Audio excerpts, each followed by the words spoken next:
Olá! Hoje a gente vai dar continuidade ao nosso estudo de conjuntos. Vamos falar especificamente sobre o conjunto dos números reais e alguns subconjuntos dele. Todos os conjuntos numéricos naturais, inteiros, racionais, irracionais, todos eles são subconjuntos do conjunto dos reais. Além desses, a gente pode falar de alguns outros subconjuntos também oficiais do conjunto dos reais. Por exemplo, o R asterisco. O R asterisco é um subconjunto dos reais, onde a gente tira do conjunto dos reais o zero.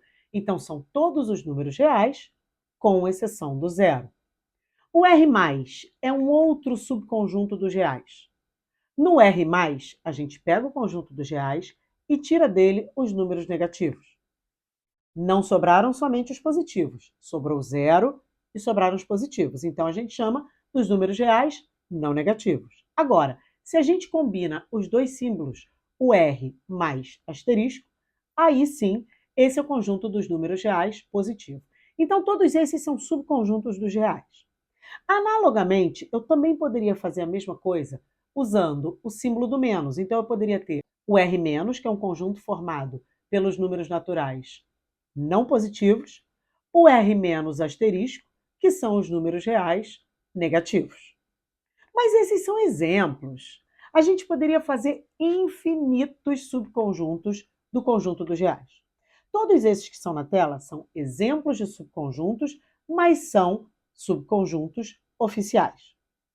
Existem ainda outros subconjuntos dos reais que a gente pode criar.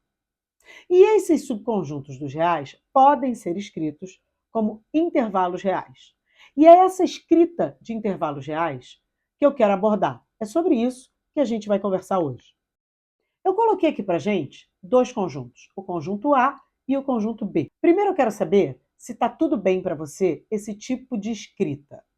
Nessa escrita de conjuntos, observa, abre chaves, x pertence aos reais. O que significa x pertence aos reais? X representa todos os números desse conjunto. Então, aí está escrito, todos os números desse conjunto pertencem ao conjunto dos reais. Ou seja, o conjunto A é um subconjunto dos reais. O B também. E qualquer conjunto que comece assim. X pertence a R. Esse x está aí para representar todos os números desse conjunto. Depois vem uma barrinha. A barrinha significa tal que, de modo que, de maneira que, e aí vem a característica dos números desse conjunto. Qual a característica dos números do conjunto A? 2 é menor que x, que é menor que 7. Significa que 2 é menor que todos os números desse conjunto e todos os números desse conjunto são menores que 7. Então, esse é um conjunto formado por todos os números entre 2 e 7. Observe o conjunto B. O conjunto B é o conjunto de todos os números reais de 2 a 7. Percebam a diferença entre os sinais usados. No conjunto A, está escrito 2 é menor que x, que é menor que 7. Então, o 2 e o 7 não estão incluídos nesse conjunto.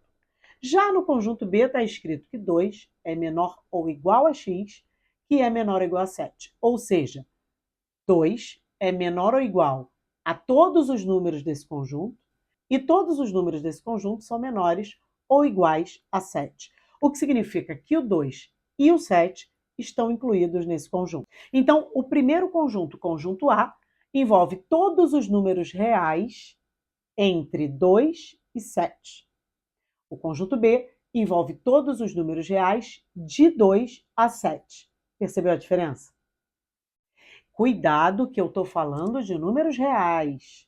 Então, observe que entre o 2 e o 7 existem infinitos números. A diferença entre o conjunto A e o conjunto B é que se eu disser para você, escolhe um número do conjunto A, o 2 e o 7 não estão disponíveis. Escolhe um número do conjunto B, o 2 e o 7 estão disponíveis. Existe uma outra maneira da gente escrever esses conjuntos. Essa outra maneira é chamada de notação de intervalos. Nessa outra escrita, a de intervalos, a gente usa os colchetes para diferenciar se um número pertence ou não pertence a esse intervalo. Dá uma olhadinha aqui. O conjunto A é um conjunto dos números entre 2 e 7. Então, a gente tem que excluir o 2 e o 7 da nossa escrita. Na notação de intervalos, isso é feito por um colchete virado para fora. Na notação de intervalos, os colchetes podem virar para o número ou não, para dentro ou para fora do número. No conjunto A, eu tenho que excluir o 2 e o 7 do meu intervalo. Eles não pertencem ao conjunto A. Portanto, a gente põe colchetes virados para fora do número. Já no conjunto B, a gente quer incluir o 2 e incluir o 7 nesse intervalo. Quem faz isso é um colchete virado para o número. Então, observa que no conjunto A tem o 2, que é o nosso referencial de início, o 7, que é o nosso referencial de fim, e colchetes virados para fora. Isso significa que estão incluídos nesse intervalo todos os números reais entre 2 e 7, mas o 2 e o 7 estão fora. Já no intervalo B, a gente colocou os colchetes virados para o número, que indica que o 2 e o 7 pertencem a esse intervalo. Então, estão incluídos todos os números entre 2 e 7, também o 2 e também o 7. Esse primeiro intervalo a gente diz que é um intervalo aberto. Intervalo aberto em 2 e aberto em 7. A gente está excluindo o 2 e excluindo o 7 do nosso intervalo. No segundo intervalo, a gente tem um intervalo fechado em 2 e fechado em 7. Isso significa que a gente está incluindo o 2 e o 7 no nosso intervalo. Mas preste atenção no detalhe. Essa anotação de intervalos só pode ser usada para subconjuntos dos reais. Se a gente estiver falando de um subconjunto dos racionais, por exemplo, ou dos naturais, essa anotação de intervalos não pode ser usada. Ela só é usada para intervalos reais, ok? Para a gente entender bem essa anotação de intervalos, vamos falar de outros exemplos.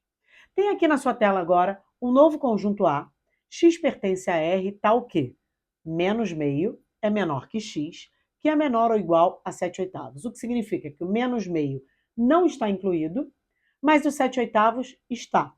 Então, na notação de intervalos, eu tenho o intervalo aberto em menos meio e fechado em 7/8. Dá uma olhadinha nesse conjunto B que está na tela agora. X pertence aos reais, tal que raiz de 3 é menor ou igual a x, que é menor que 3. Então, no nosso conjunto, o raiz de 3 está incluído, mas o 3 não está incluído. Esse vai ser o intervalo fechado em raiz de 3 e aberto em 3. Todos os números entre raiz de 3 e 3 estão incluídos, o raiz de 3 está e o 3 não. Coloquei aqui para a gente agora um conjunto C, x pertence a R, tal que x é maior que 9. X é maior que 9, ou seja, pertencem a esse conjunto todos os números reais maiores que 9 para sempre. Todos os números reais maiores que 9, até o infinito. E é nesse contexto que a gente usa o símbolo do infinito. A gente tem agora um intervalo que é aberto em 9, porque o 9 não está incluído, porque é x maior que 9, e é um intervalo que vai até o infinito. E aí a gente usa o símbolo do infinito para representar isso. Então a gente tem um intervalo aberto em 9, aberto em infinito. Conjunto D. X pertence aos reais, tal que x é menor ou igual a 4, ou seja, pertencem a esse conjunto todos os números reais menores ou iguais a 4. Menores ou iguais a 4 para sempre, para o infinito. Então a gente usa como referencial para dizer que são números menores ou iguais a 4, que são números do 4 para trás, a gente usa o referencial menos infinito. Menos infinito é uma escrita que representam todos os números para trás do 4. Como a gente quer incluir o 4, a gente colocou intervalo fechado em 4. Então, observa, intervalo pode ser aberto ou fechado. Se a gente usar infinito ou menos infinito como referenciais, a gente também usa intervalo aberto nesses referenciais. Intervalo fechado é somente para números que pertencem ao conjunto, e infinito não é um número que pertença a esse conjunto. Então, ele é aberto. Tudo bem? Existe uma outra simbologia que a gente usa também para representar os intervalos abertos.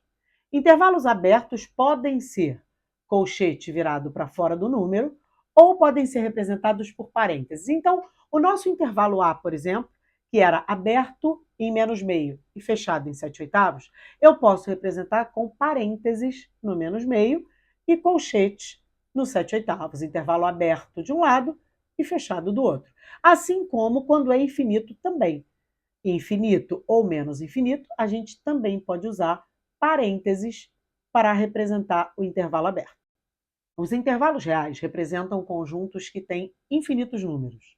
Portanto, é impossível a gente listar, a gente escrever todos esses números. Mas a gente pode representar esses intervalos na reta real.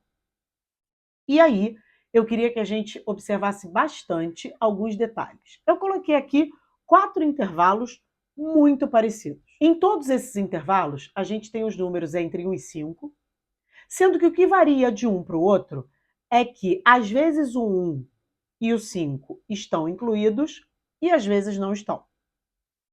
Conjunto A, por exemplo, x pertence a R, tal que 1 é menor que x menor que 5. Então, eu quero representar todos os números entre 1 e 5. E no conjunto B, eu quero representar todos os números de 1 a 5. Observe que x pertence a R, tal que 1 é menor ou igual a x, que é menor ou igual a 5, e, portanto, o intervalo está fechado. Já no conjunto A, o intervalo está aberto. Que diferença teria entre essas duas representações na reta real? Se eu simplesmente marcar na reta real os números entre 1 e 5, eu não vou conseguir diferenciar o conjunto A do conjunto B. Para isso, existe um símbolo também na reta numérica. Assim como existe o intervalo aberto e o intervalo fechado, na reta numérica existe a bolinha aberta e a bolinha fechada. A bolinha aberta significa que o número não pertence a esse intervalo.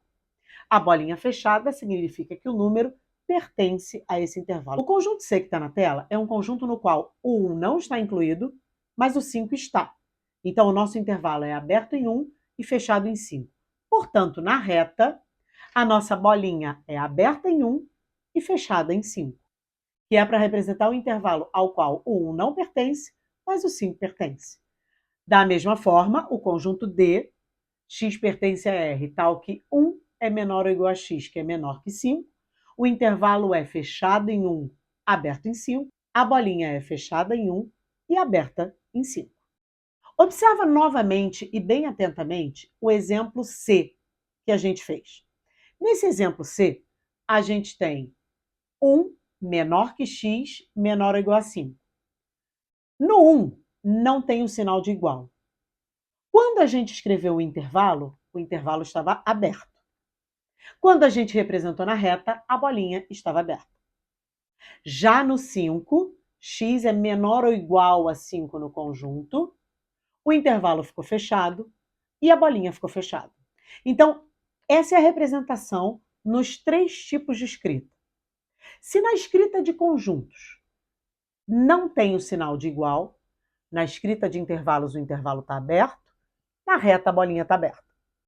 Se na escrita de conjuntos tem o sinal de igual, no nosso exemplo x é menor ou igual a 5, o intervalo é fechado e na reta a bolinha também é fechada. Mas e aqueles intervalos que usam o infinito ou menos infinito como referencial? Como representá-los na reta numérica? Eu coloquei aqui 4 conjuntos e suas respectivas representações em notação de intervalo.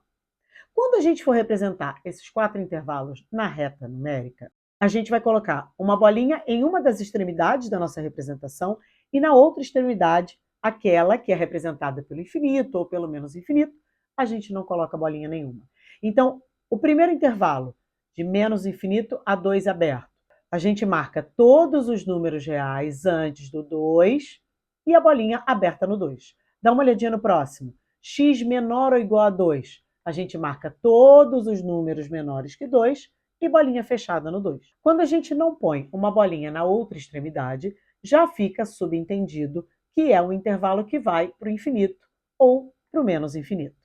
Dá uma olhadinha no próximo. X pertence a R tal que x é maior que 2, bolinha aberta no 2, representação que vai até o infinito. E o último, intervalo fechado em 2, aberto em infinito, bolinha fechada em 2 e nenhuma bolinha na outra extremidade. Hoje a gente fica por aqui. Um beijo e até a próxima!